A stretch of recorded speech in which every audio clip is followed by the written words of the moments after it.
everybody. Terry Brown, All Bass, No Bull. And with me today is Lori Waller. And Lori, the Ultimate Bass Tournament is just around the corner. It seemed like, when you start talking about this, it seemed like it was forever. Now you're going to be not that far away. And, Yeah. Lake Gunnersville always intrigues me. I used to go down there a lot. I go down there 10 or 12 times a year and really like fishing that fishery. And I think the fishing is going to be phenomenal that time of year. So tell me a little bit about the tournament. Tell me a little bit Okay. about what you guys are doing. Tell me about how this concept came in your head and minds and that kind of stuff, and why you decided to do it. Because I love one-off tournaments. No, yeah, we're super excited about having it. Um, a little bit about the tournament is we pay 500,000 for the first place winner, and then we pay all the way down to 100th place.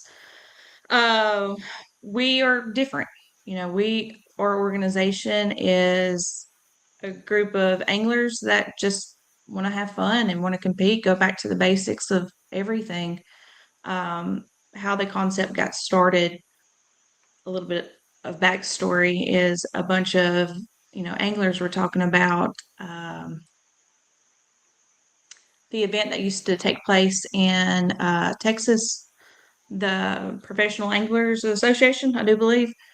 And they were talking about how much they enjoyed that. And, people started talking and, the right people got involved. And they wanted to make an event where anyone could compete, the masters of bass fishing.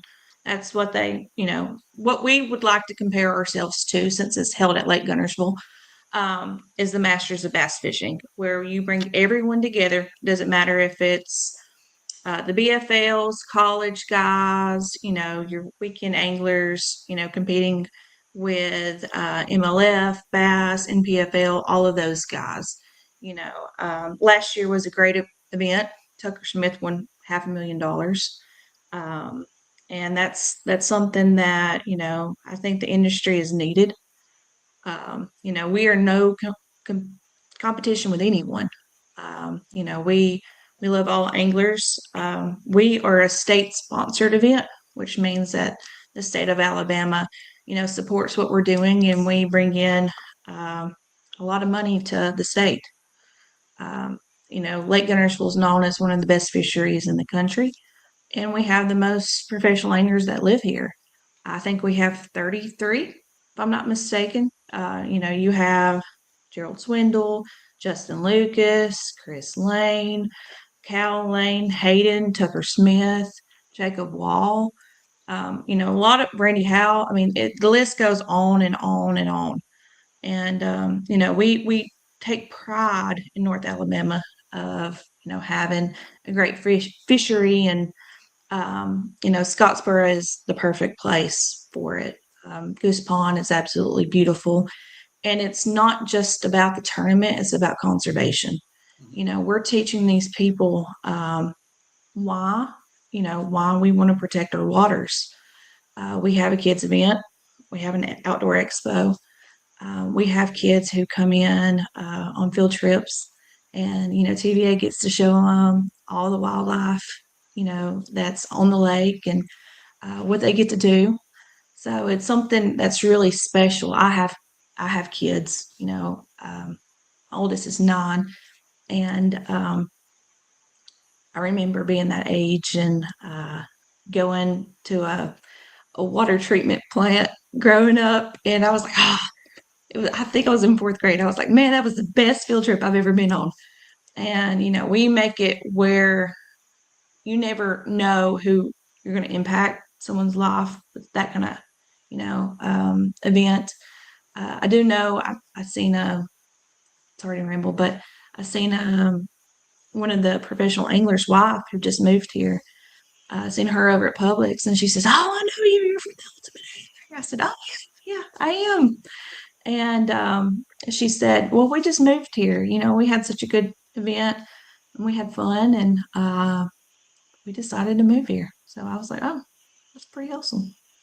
So You you know, never know. you look at the state of Alabama, and I'm going to go down this path real quick. They have embraced a lot of things in fishing. I mean, whether it's Mhm. Alabama Bass Trail, whatever, it doesn't matter. The lakes, the all the Logan Martin, all that whole trail that they built. Um, they've embraced it. A lot of other states need to watch. I really believe that. I mean, I'm in one in Illinois, which it's awful. I mean, straight up, it's awful. And we have good people that try, but we're too busy politicking and not worrying about our resources. So I think that what Alabama's doing is they're balancing that really, really well. Got governor and lieutenant governor and people who believe in that resources. You've got great Mhm. resources there, more than anybody. But you have to embrace it. You have to get out there and say, how can we make it better? That's kind of what you guys are doing here, even with this tournament. It's about Mhm. money, it's about the tournament, it's about the pros and all that kind of stuff. But in reality, it's about nurturing people wanting to come to Alabama and spend their tourist dollars to do that too. Right. And that's our, our goal, since we are state sponsored. Um, I made this joke to one of our board members. His name's Ron Newman. I'm sure you know Ron Newman. And I said, you know what Alabama's known for? For one, being in the Bible Belt, college football, NASCAR, and bass fishing. Hmm. So I those would are say the. you got it nailed. You got this conflict between Auburn and Alabama though, which is kind of fun. That's always a hoot. But when you look at this tournament, $500,000 is a life changing deal to win it. Mhm, And I look at this thing what September 27th or something like that through the mhm, 3rd of October, I think. And when mhm, when you look at what you're trying to accomplish, you're trying to get press out. You're trying to make sure that's why we're doing this today. You try to get people to know, hey, if you're down that way, stop by, see what we do. And then mhm, the other thing is you might get a meet and greet a little bit. You get to see like those pros you mentioned earlier. You can mhm, sit and talk to them, shoot the breeze with them. That's one of the things about pro angling that I think that gets missed is how approachable the professional angler really is. I mean, you can walk up to them in a grocery store like that lady did with you, sit and shoot the breeze about, fishing or the grocery store or whatever it is. They're very approachable people. And I mhm. think that's something that maybe we miss a little bit. It's not like a football player who has a bodyguard or whatever. These guys are approachable and ladies. Oh, yeah. I mean, I grew up around Lake Gunnersville, and I'm going to use Chris Lane's truck as an example because you see Chris Lane's power pole truck everywhere. And, growing up here, I didn't realize how big the industry actually was until, getting into it. I've done events for a living and was asked to do, this since, I did a Toyota event over at a city that I worked in and lived next to, and I apparently made a great impression where they wanted to bring me in on the bass fishing side. But yeah, I mean, I seen Randy Howell walking across the street in my office. I'm about to, honking at him. I'm like, "Hey, what you doing?" That's just how it is. I mean, everyone here. I seen Laker over at Another Broken Egg um, a week ago. I mean, anyone and everyone. We have a place called GTO, which I think that's pretty popular in the community, and you go have breakfast and you're gonna run into a professional. Doesn't matter if it's, Ron Salzman, Andrew Norby, um, Gerald Swindle, like anybody's gonna be over, eating a chicken biscuit sandwich. So I got a question though. I got a question. I've been down there. There's yeah, a catfish place there. It's called On the River or something. Been to there. top of the river. Top of the river. Top of the river. I love that thing. Hmm. But I want to make sure we're clear here. I'm a Yankee. Well, I'm really kind of a transplant Yankee, right? I lived in Florida for a long time, so I guess you're really kind of a damn Yankee there. But the big thing is the word Gunnersville. I say Gunnersville. It's Gunnersville, right? It's Say it the Gunnersville. way you say it. It's Gunnersville. I mean, listen, at Nashville. two people in the north, it's Guntersville. But to us people around here, it's Gunnersville. Yep. And, I'm sure you hear Gerald Swindle say that. Yep. Chris Lane's kind of got a Florida accent, so his is not the best. Yeah. Now Cal, his is a little southern, Well, and you've so got is Lucas. another place I went to down there in Gunnersville is Grandmama's, right? Mhm. Went there and have eaten there many times, and top of the river and all the great All food. mamas. Yeah, Craw Mamas, yeah, whatever. All the great places that not only can you go and fish and have a great time because the fishery is unbelievable, but then you could Mhm. come down there also and have great food, great people. You know, the tackle stores down there are unbelievably good. You know, Mhm. you talked about the Goose Pond, but there's all kinds of them along that road there, and you Mhm. know it's accessible. It's not that far away from most people. It's centrally located. You're going into a time where these kind of events I think are so crucial to the growth of our sport.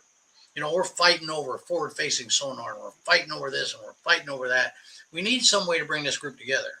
And I think Mhm. these one off tournaments, I love the leagues. I love Bass, MLF. I love all of them. They're great people. I work with them all. But I can tell you that I think sometimes these one off tournaments do a better job because it's really not about points or carrying over things or any of that kind of stuff. Talk to me a little bit about in your mind's eye when you guys were doing this. What were some of the things that you thought about that you could get a sidebar to just having a tournament?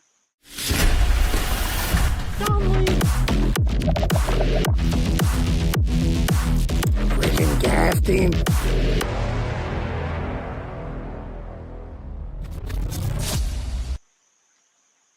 Um, are you talking more of like inside the angler's mind or more about us? Maybe Because we're, feedback. Maybe the oh, feedback the you've feedback. received. Yeah. Okay. So I, I'll tell you a little bit about us so you can understand. We are a nonprofit, so no one owns us. So no one owns ownership. We have a board of directors. Um, and how the idea got started is there were some anglers that they wanted something different. They enjoyed what the what the PAA, do believe that's what it was called, was Right. doing. Professional anglers. Yep. Yeah, and that was, a long time ago. And they're like, man, the sport, it's just so divided. And, there needs to be something just for the anglers.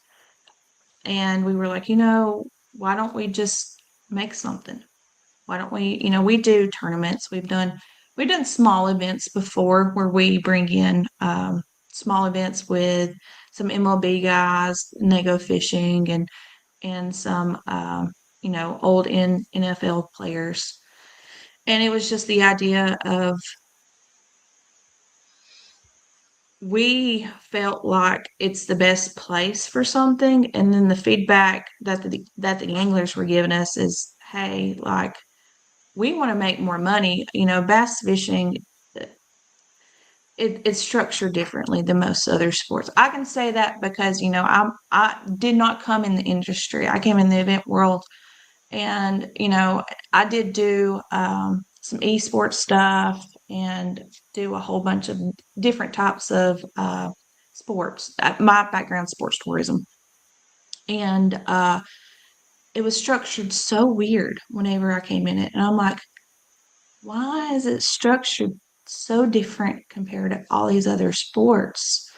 And that was, an awakening moment of, everyone saying something needs to change in the bass fishing industry. It's a pay You to know, play deal. It's a pay to play deal.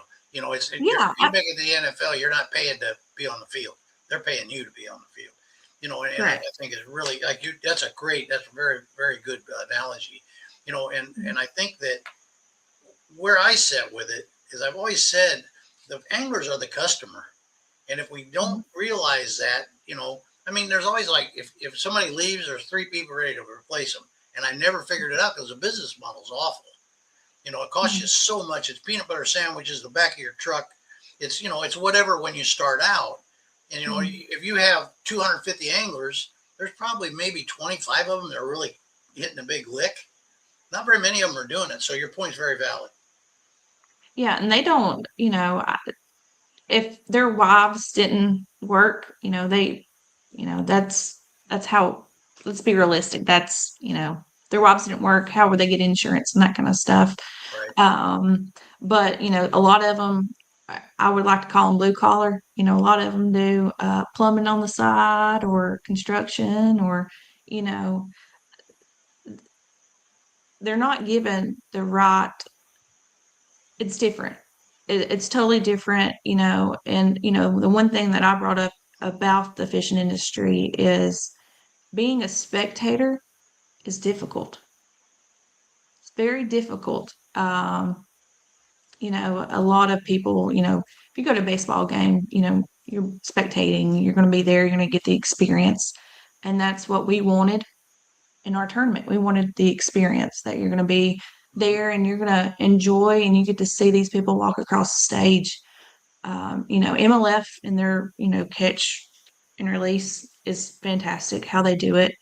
We wanted to do it a little different, how the classic's done. You go up there, you weigh your fish, and we wanted to bring an excitement around it, for everybody in the community, not just our main goal is those kids to go see, whoever it is. Tucker Smith win $500,000 and they live on this lake and they're like, you know what? I think that's awesome because that's our next generation.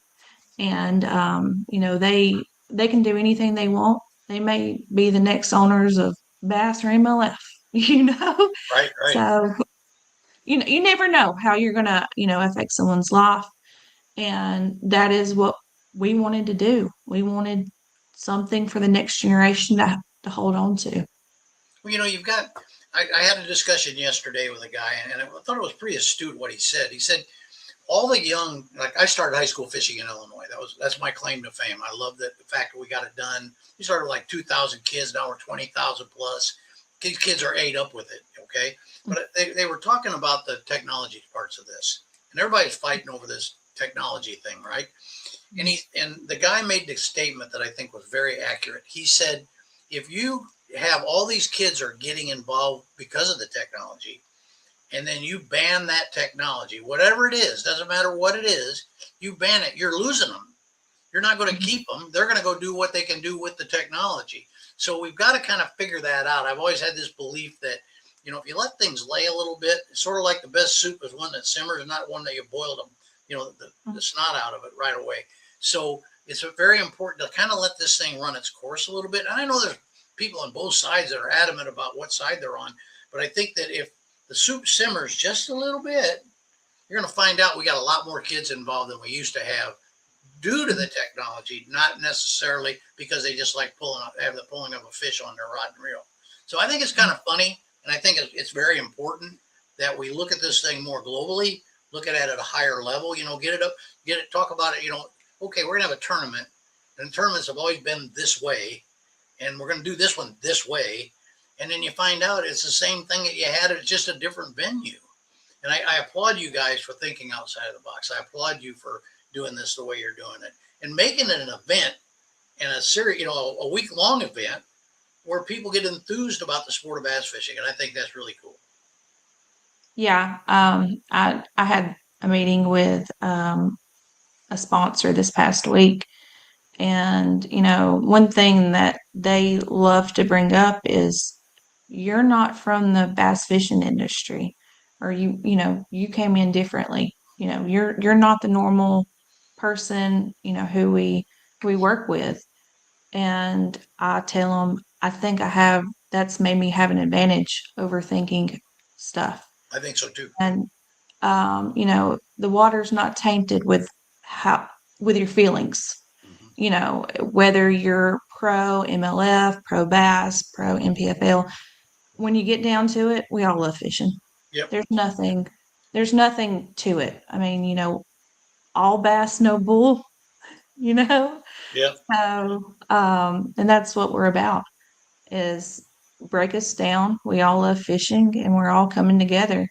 Last year was something special. We had Lauren Elena last year and, after the concert, but it was so great.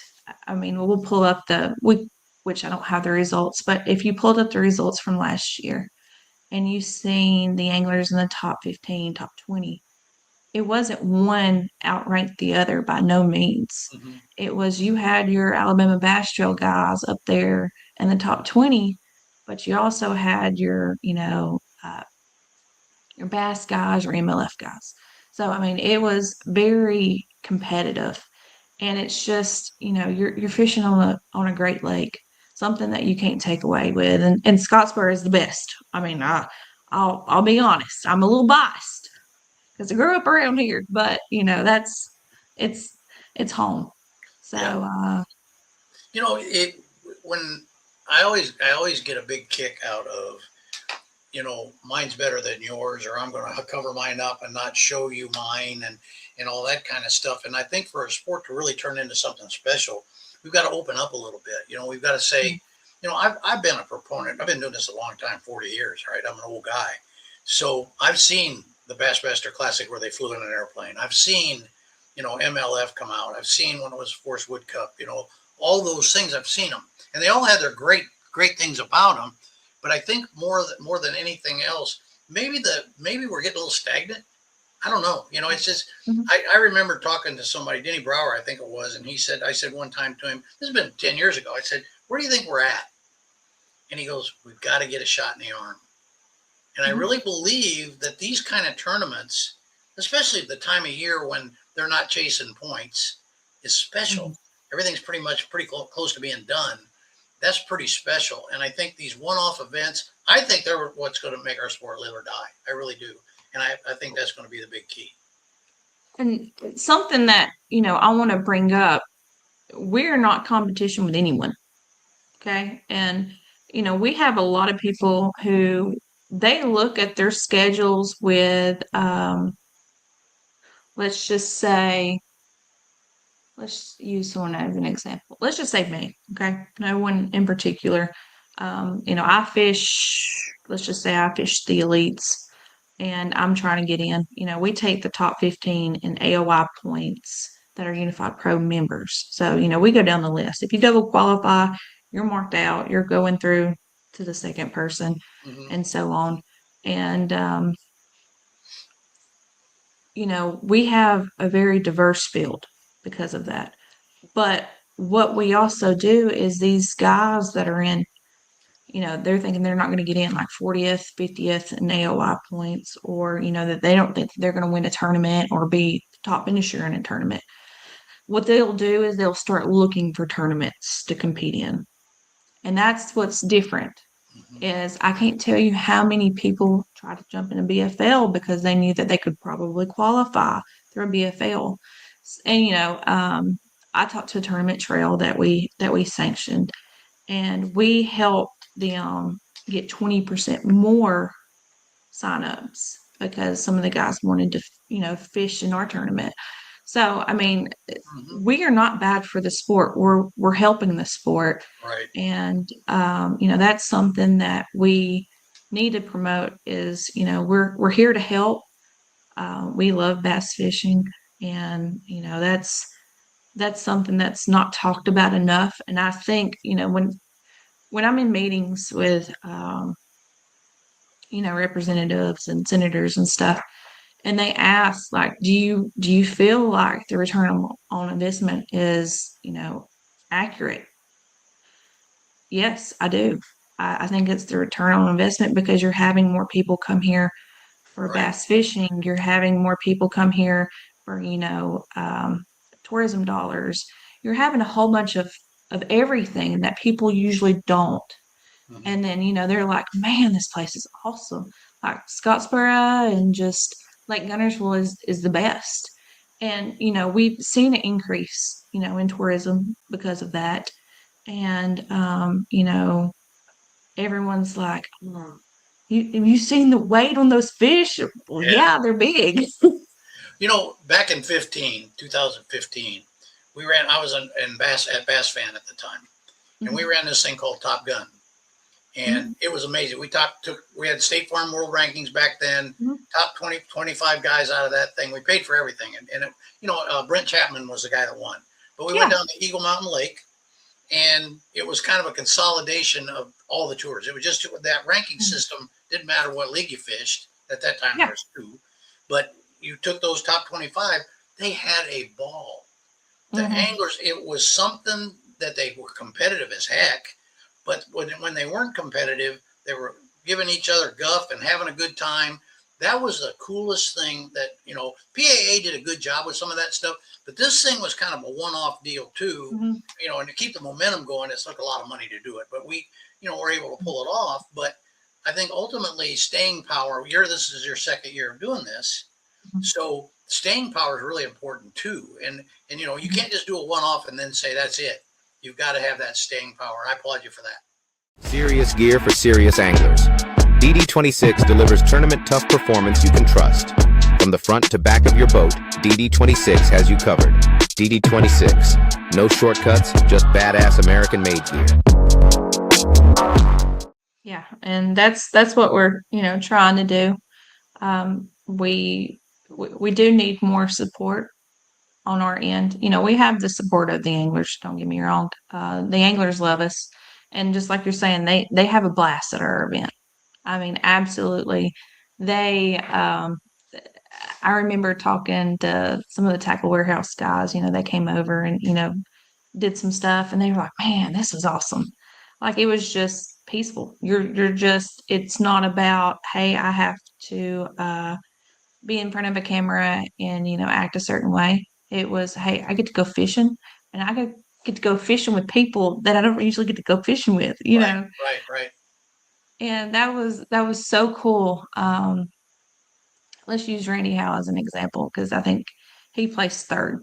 So Randy Howe, MLF went back to Bass, and I seen him over there, when they were about to do the lie detector test, and I was just so proud because you seen everyone's face just lit up, and everyone who came across the stage was so thankful because it was just a fun tournament, and someone told me, whenever we were first getting started, and I was real worried, and I'm like, I don't know, like how to make these anglers, support or anything. They said, just make them happy, you know, just be there for them and make sure they have a good time.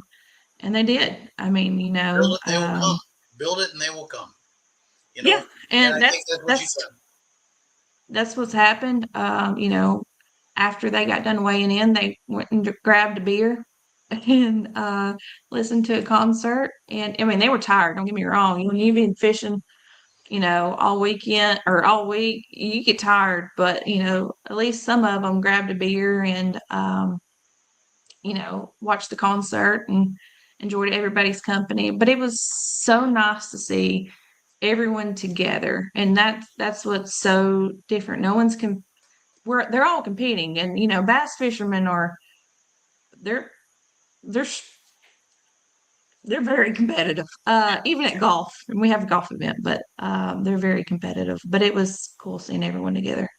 I think it's kind of cool. I mean, and has nothing to do with you being a female, but I Yeah. think it's very apparent you've done your homework.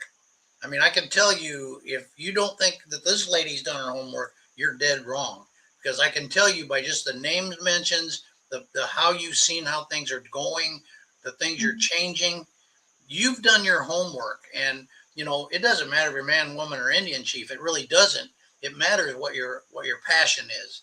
I had a guy Yeah. tell me one time, Lori, he said, you know, don't follow your passion, but bring it with you. And I think Mhm. that's I can see that in your eyes. I can see that in your smile. You love what you're doing. You love what you're trying to put together here. Yeah, and it's something special. I mean, it's a passion project. Anyone who's involved in this is a passion project.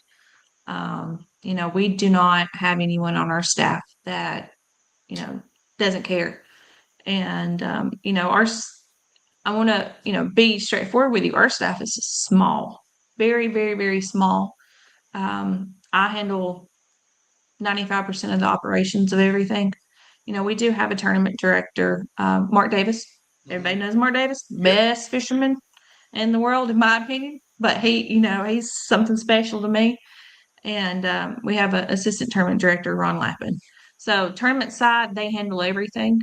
I make sure they get their guys in their tournament, and there's a lot that goes into a tournament, Mm-hmm. but there's more that goes into an expo, a concert, and then a conservation focused thing. You bring up a good And point. Is there a way that the public can get involved, volunteer, help at the yes. ramp?